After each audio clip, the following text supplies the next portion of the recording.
Salam sejahtera kepada semua guru dan semua murid. Cikgu berasa bersyukur kerana berpeluang berkongsi ilmu bersama dengan semua guru dan semua murid bagi webinar Memacu Kejayaan Bersama Ekonomi siri yang ketiga, iaitu mengenali kata tugas kunci kejayaan. Sebelum cikgu mulakan, cikgu ingin memperkenalkan diri cikgu dulu. Nama saya ialah Cikgu Lee Wee Chuan. Cikgu mengajar di SMJK Jisin, iaitu sebuah sekolah di Bukit Mertajam, Pulau Pinang. Seterusnya, objektif hari ini ialah murid dapat mengenali kata tugas dalam soalan ekonomi SPM sebenar. Mungkin murid-murid akan tertanya, apakah yang dimaksudkan dengan kata tugas? So, dalam soalan, semasa kita menjawab soalan, kita akan dapat lihat kata-kata tugas berikut, seperti nyatakan, jelaskan, huraikan, tentukan, bincangkan, hitungkan, bezakan, bandingkan, terangkan, wajarkan. Semua kata tugas ini akan muncul dalam soalan. Kalau kita menguasai kata tugas ini, kita akan dapat menjawab soalan dengan betul. Seterusnya, kita akan lihat kalau murid nampak perkataan ataupun kata tugas nyatakan, sebenarnya apakah kehendak soalan? Kalau nyatakan, murid-murid hanya perlu menuliskan fakta sahaja ataupun nyatakan ataupun senaraikan fakta sahaja. Okey, cikgu bagi contoh. Contoh soalan ialah nyatakan tujuan kerajaan campur tangan dalam ekonomi. So, nyatakan kata tugasnya ialah nyatakan. So, murid perlu bagi jawapan fakta sahaja. So, fakta, contohnya, kita lihat contoh jawapan, menyediakan barang awam, kerajaan menstabilkan ekonomi, kerajaan merapatkan jurang pendapatan masyarakat, kerajaan mengurangkan externality negatif, kerajaan mengawal harga barang dan perkhidmatan, kerajaan melaksanakan program ekonomi awam. So, jawapan semua dalam bentuk fakta sahaja, tak payah huraian. Seterusnya, terangkan. So, terangkan, kata tugas tentang terangkan, kita perlukan fakta dan huraian. Oleh itu, murid-murid semasa menjawab soalan terangkan, mesti ada fakta dan huraian. So, cikgu bagi contoh soalan, Okey, cikgu bagi contoh soalan. Terangkan faktor yang boleh meningkatkan perbelanjaan pengguna. 6 markah. So, semua murid kena lihat dengan betul-betul, Terangkan. Terangkan mesti ada fakta dan huraian. Seterusnya, semua murid kena lihat 6 markah. Dan soalan ini yang nak kita menjawab, apakah faktor yang meningkatkan perbelanjaan pengguna? Kenapa perbelanjaan pengguna meningkat? Okey, so jawapannya mesti ada fakta dan huraian. Okey, cikgu bagi contoh jawapan di sini, Okey, contohnya barang pengganti. So, barang pengganti ialah fakta. Seterusnya, mesti beri huraian. Okey, cikgu bagi huraian. Peningkatan harga akan menyebabkan permintaan barang pengganti meningkat. So, pelajar kena hurai balik apa yang disebut dalam fakta. Seterusnya, pengiklanan. So, kalau ada iklan, murid-murid akan menambahkan perbelanjaan, betul tak? So, kalau murid tulis pengiklanan, maka mesti ada huraian. Kaedah pemasaran, periklanan yang sangat berkesan. Maksudnya, kalau kita lihat pengiklanan, so orang ramai akan membeli, perbelanjaan akan meningkat. Seterusnya, segmen pasaran. Ya, so segmen pasaran ialah fakta, seterusnya huraikan. Okey, huraiannya pembahagian pasaran dengan golongan sasaran. Oleh itu, kita akan dapat lihat ya, kalau kata tugas terangkan.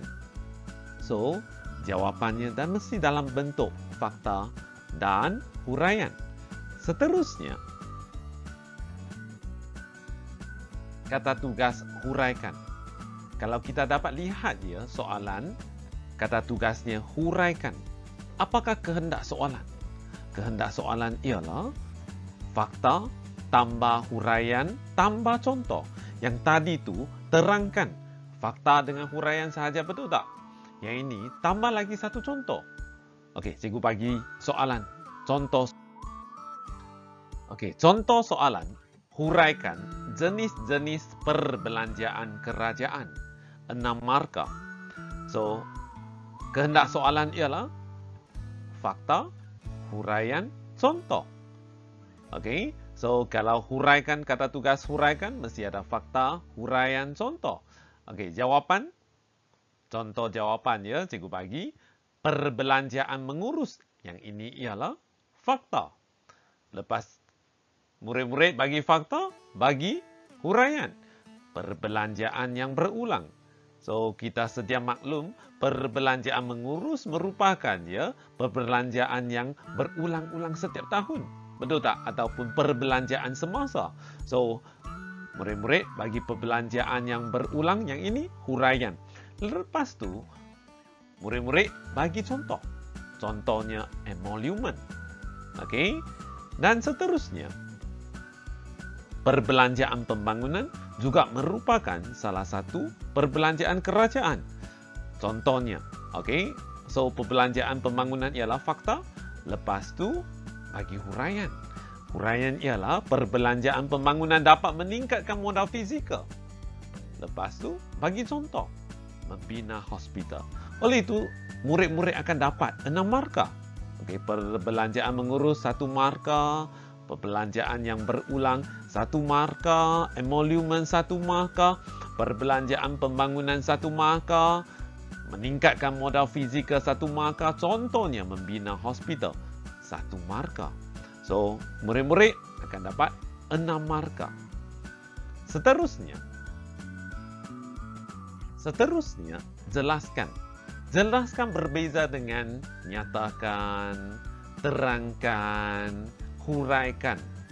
Jelaskan kehendak soalannya ialah fakta bersama dengan huraian. Maksudnya, jawapan mesti dalam fakta bersama dengan huraian. Cikgu bagi contoh soalan. Okey, cikgu bagi contoh soalan. Jelaskan faktor yang menyebabkan keluk permintaan kereta beralih ke kanan. So, jelaskan ialah kata tugasnya. Okey, oleh itu, jawapan mesti dalam bentuk fakta bersama dengan huraian. Okey, faktor yang menyebabkan keluk permintaan kereta beralih ke kanan. Oleh itu, jawapan murid-murid mesti dalam fakta dan huraian. Okey, cikgu bagi contoh jawapan. Pendapatan individu meningkat. Oleh itu, pendapatan individu merupakan fakta dan meningkat merupakan huraian. Oleh itu, fakta bersama dengan huraian. So, pendapatan individu. So, murid-murid tidak boleh hanya tulis pendapatan individu sahaja. Okey, so jawapan mesti pendapatan individu meningkat. Kemudian, jangkaan harga meningkat pada masa depan. So, jawapan murid-murid mesti jangkaan harga. Okey, so jangkaan harga so ialah fakta. Lepas tu bersama dengan huraian meningkat pada masa depan. So, murid-murid tak boleh tulis jawapan jangkaan harga pada masa depan sahaja. So, mesti ada meningkat. Okey, bersama dengan huraian. Seterusnya, kerajaan menurunkan cukai pendapatan individu. So, kerajaan menurunkan cukai pendapatan individu, fakta bersama dengan huraian. So, murid-murid tidak boleh menulis kerajaan melaksanakan cukai saja. tetapi mesti ada huraian sama ada meningkat atau menurun yang menyebabkan keluk permintaan beralih ke kanan. Betul tak? So, yang ini, ketiga-tiga jawapan, pelajar akan dapat 3 markah. Okey, boleh tak semua murid? Masih bersama dengan Cikgu Lee? Okey, ada ya? Okey, so kita teruskan. Bezakan. Okey, kata tugas bezakan. Kehendak soalan ialah hanya membuat perbezaan antara ciri ataupun kriteria yang sama. Okey, cikgu bagi contoh.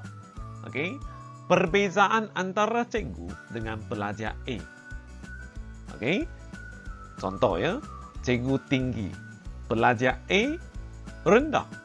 Yang ini kita bezakan dari segi ciri yang sama. Okey, cikgu bagi satu contoh lagi.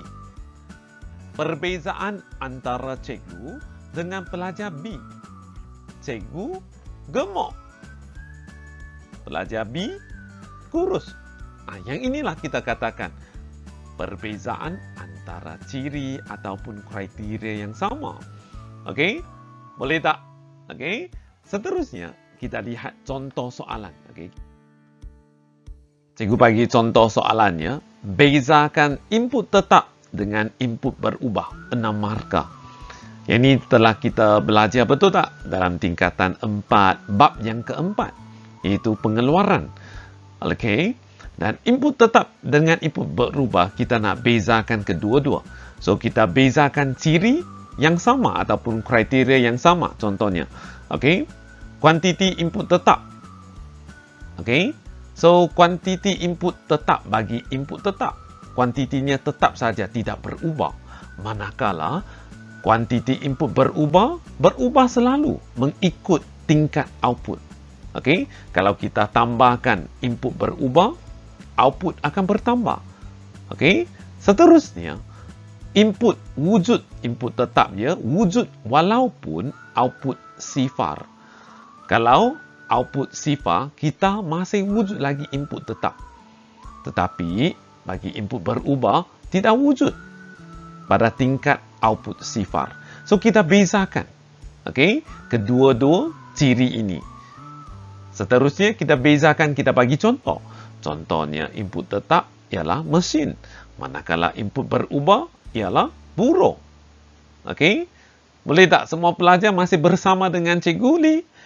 Ada tak? Okey, kalau okey, kita teruskan. Kalau tak ada masalahnya, kita teruskan. Bandingkan. Okey, bandingkan. Kehendak soalan ialah sekurang-kurangnya mesti ada satu persamaan dan perbezaan. Sekurang-kurangnya mesti ada satu persamaan. Okey, contohnya, cikgu bagi contoh. Okey, bandingkan Cikgu Lee dengan pelajar A. So, bandingkan mesti ada perbezaan. Okey, contohnya, cikgu bagi contoh. Cikgu Lee tinggi, pelajar A rendah. Okey, ini perbezaan. Persamaan, Cikgu Lee dengan pelajar A ialah lelaki. Okey, so kita bezakan jantina. So, yang ini bukan persamaan. Dari segi persamaannya, Cikgu Lee dengan pelajar A ialah lelaki. Okey, so inilah yang kita katakan ya, bandingkan. Okey, so kita cikgu bagi contoh.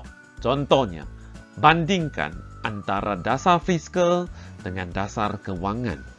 Okey, so kita mesti ada, kalau bandingkan kata tugas, mesti ada persamaan. Okey, persamaan ialah dasar fiskal dengan dasar kewangan digunakan untuk mengawal kestabilan ekonomi dan mempengaruhi kuasa beli. Okey, yang ini ialah persamaan. Seterusnya kita mesti bezakan. Okey, apakah perbezaan dasar fiskal dengan dasar kewangan? Okey, yang ini telah belajar betul tak dalam tingkatan 5. Okey, dasar fiskal. Dasar fiskal dengan dasar kewangan. Okey, dasar fiskal mempengaruhi pendapatan boleh guna. Okey, seterusnya kita bezakan.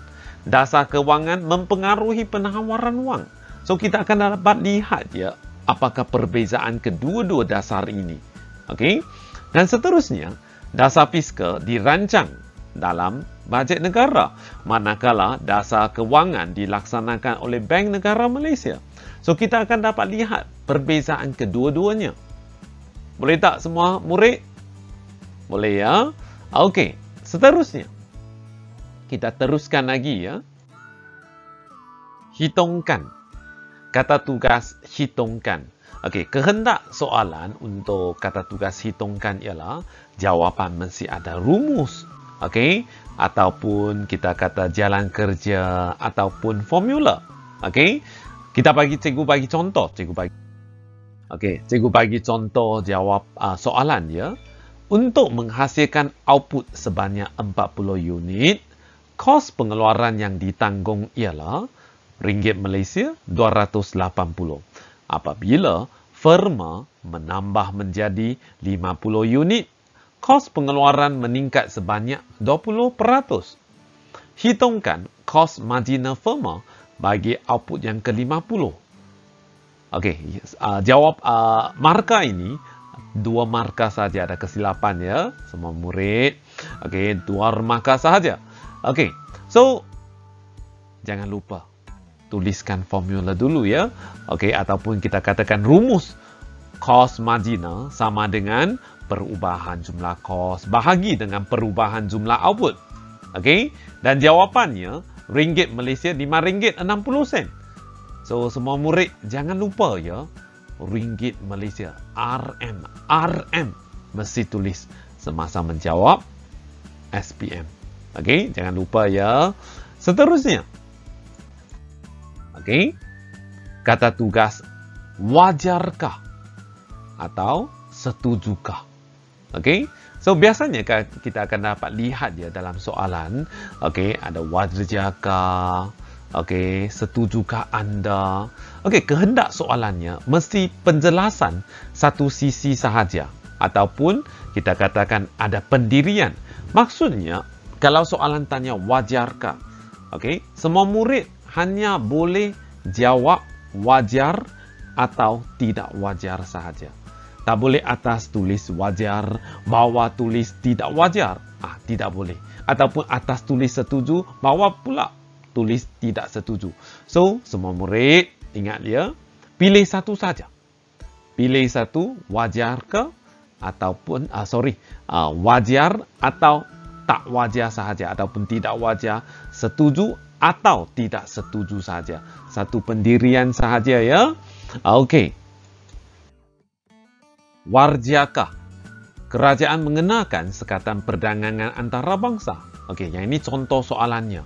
Okey, wajarkah? So, hanya satu pendirian sahaja. Okey, semua murid satu pendirian sahaja ya. Okey, soalannya tanya, okey, kerajaan mengenakan sekatan perdagangan antarabangsa. Wajarkah? Okey, kalau murid rasanya wajar, okey, jawapannya, okey.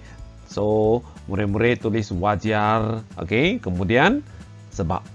Okey, kerana kerajaan selepas mengenakan sekatan perdagangan dapat mengurangkan penawaran barang import. Betul tak?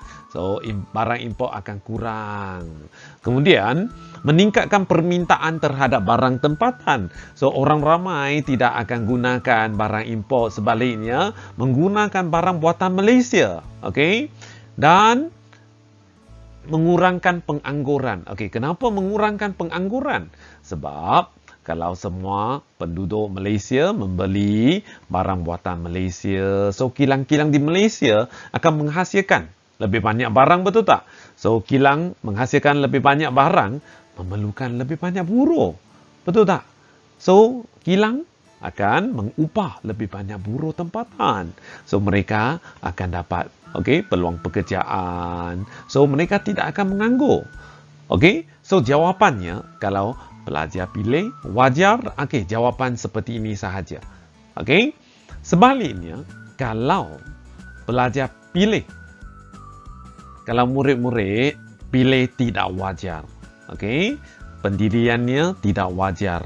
Okey, so hanya boleh satu sahaja ya, wajar atau tidak wajar, ataupun setuju atau tidak setuju sahaja ya. Okey, kalau murid-murid pilih tidak wajar, okey, bagilah sebab kenapa tidak wajar. Sebab ketidakcekapan dalam industri tempatan. Okey, mewujudkan monopoli dalam pasaran tempatan. Okey, pengguna terpaksa membayar harga input yang lebih tinggi. Betul tak? Kalau kita beli barang import, penduduk tempatan terpaksa membayar harga yang lebih tinggi. Okey. Oleh itu, untuk kata tugas wajarkah? Okey. So, murid-murid, satu pendirian saja ya. Jangan lupa ya. Okey. Seterusnya, kita sambung ya. Bincangkan. Okey. Kalau soalan, okey, ataupun kata tugas ada bincangkan. So, semua murid kena berhati-hati ya. Bincangkan kehendak soalan ialah penjelasan mesti ada dua sisi, iaitu positif dan negatif. Okey. So, kita lihat dulu ya contoh. Contohnya, Encik Sharif merupakan seorang pemilik pasaraya di Bandar K. Bercadang untuk membuat pinjaman overdraft di Bank Sentosa bagi menambah stok modal pasarayanya. Namun, isteri beliau tidak berapa setuju dengan cadangan beliau. Bincangkan jenis pinjaman yang dibuat oleh Encik Sharif. Okey. So, semua murid-murid lihat je kata tugas bincangkan. So, bincangkan mesti ada positif, mesti ada negatif. Okey. So, kita lihat ya contoh jawapan. Okey. So, apakah kelebihan? Okey, kalau Encik Sharif meminjam wang, okey, daripada bank dengan menggunakan pinjaman overdraft, okey, apakah kelebihannya? Positifnya. Yang ini adalah kelebihan, maksudnya positif. Okey.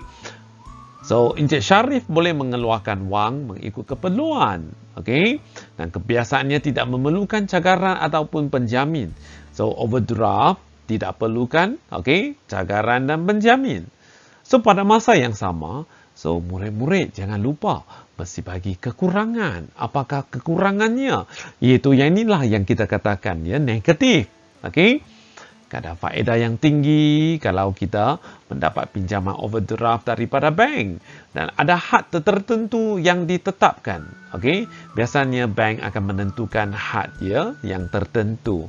So, yang inilah yang kita katakan kalau kata tugas bincangkan.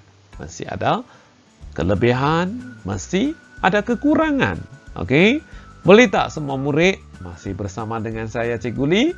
Ada tak? Okey ya. Kalau tak ada masalah, kita teruskan. Seterusnya, kita masuk pula ujikan diri. So, cikgu ingin menilai ya, sama ada murid-murid semua faham tentang kata tugas yang kita sebut tadi tu. Okey? So, semua murid sila bersedia ya. Nanti, soalan, apabila cikgu sebut soalan, sila tulis jawapan dalam chat box yang di sebelah kanan tu. Okey? Okey, soalan 1. Jelaskan kepentingan belanjawan peribadi. Okey? Semua murid, okey, sila tulis dalam chat box di sebelah. Okey, apakah kehendak soalan? Jelaskan kehendak soalan. Ya, cikgu tunggu ya. Okey, kita lihat jawapan murid-murid. Okey. Okey. Okey. So, sudah tulis belum? Okey, sudah tulis belum semua murid-murid? Okey. So, jelaskan. Kehendaknya ialah apa? Ya, kehendak soalan ialah fakta bersama dengan huraian. Okey. Okey, bagus. Okey, bagus. Ramai juga murid-murid boleh jawab dengan betul. Seterusnya, bezakan. Okey. Bezakan 3 ciri sistem ekonomi pasaran bebas dengan sistem ekonomi campuran. Okey. Oleh itu, so semua murid sila tulis dalam chat box. Okey. So sama ada Okey, bezakan kehendak soalan ialah apa? Okey, kehendak soalan untuk kata tugas bezakan. Okey, so semua murid bolehlah tulis dalam chat box. Okey, bezakan ialah, okey, kita kena membuat perbezaan, okey, untuk kriteria yang sama ataupun ciri yang sama. Okey. Okey. Soalan yang ketiga, terangkan 3 potongan wajib dalam pendapatan boleh guna. Okey, terangkan. So terangkan, okey, semua murid jawapannya ialah, okey, jawapannya ialah fakta dan huraian. Sangat bagus. Okey, soalannya, kehendak soalan ialah fakta dan huraian. Okey, sekali lagi, jelaskan pembentukan keluk penawaran pasaran. Okey, so jelaskan fakta bersama huraian. Sama dengan jelaskan kepentingan belanjawan peribadi, ya. Okey, dan seterusnya, bandingkan akaun simpanan tetap dengan akaun semasa. Okey, so semua murid-murid bandingkan. Okey, so bandingkan mesti ada sekurang-kurangnya satu persamaan. Betul tak? Membuat perbezaan, okey, pada masa yang sama, mesti ada satu persamaan. Sekurang-kurangnya satu persamaan. Okey? Boleh faham tak semua murid? Boleh faham, ya? So, cikgu harap-harap, ya, you all akan faham, ya, apa yang cikgu sebut di sini, ya. Itu sahajalah perkongsian pada hari ini. Okey, cikgu ingin memohon maaf, ya, sekiranya sebarang kesilapan, okey, bagi perkongsian tadi tu, ya. Dan kalau murid-murid, okey, menghadapi masalah, okey, ataupun tidak berapa sangat jelas, ya, bolehlah email cikgu. Okey, so cikgu akan cuba, ya, membalas, okey, sebarang, okey, masalah yang dihadapi oleh murid-murid, okey, yang bakal, okey, yang menduduki, ya, SPM tahun 2021 yang akan datang. Okey, so itu sajalah. Okey, so ribuan terima kasih kepada JPN Pulau Pinang sebab memberi peluang kepada saya untuk berkongsi dengan semua guru dan semua murid itu. Okey, so oleh itu cikgu juga mengucapkan, ya, semoga maju berjaya kepada semua calon SPM 2021. Okey, so terima kasih kepada semua. Thank you.